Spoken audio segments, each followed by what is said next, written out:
Hey guys, so I had a question.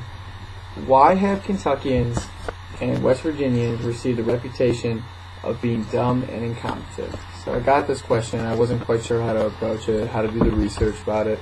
So first thing I did was ask my pitching coach here at YSU, because he is from Kentucky, and I don't think he liked the question too much.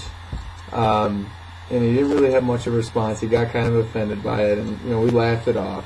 So that didn't do much good. So I did some research online, and I saw that West Virginia's median household income is $40,000.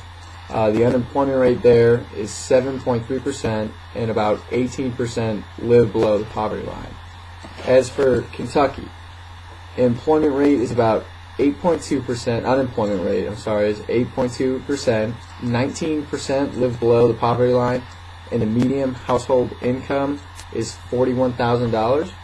Now, to put those numbers in perspective for you guys, the U.S. unemployment rate is 5.7%. The U.S. median household income is $53,000, and 15% of people live below the poverty line. So I think people look at those numbers, see how much Kentucky and West Virginia live below those numbers, and they're going to go ahead and assume that they don't know how to go to school. They don't pay for education. I also read that West Virginia and Kentucky pay a little less for education than most states do. And this is my personal opinion. I think Kentucky and West Virginia, both being former slave-holding states, they kind of get that bad reputation, like, those dumb Southerners, those incest, you hear that a lot.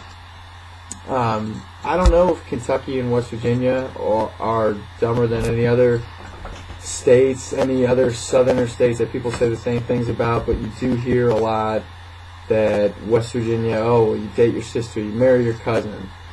Same with Kentucky.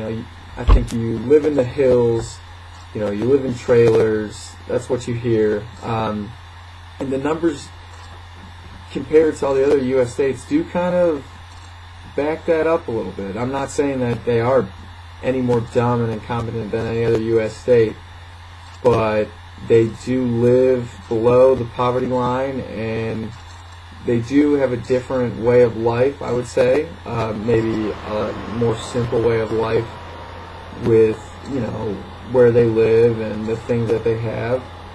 But I thought this was a very interesting question. You do hear this a lot, and when you never really do research about it. So when you kind of look into things, you're like, maybe that's where they got that from. So that's it.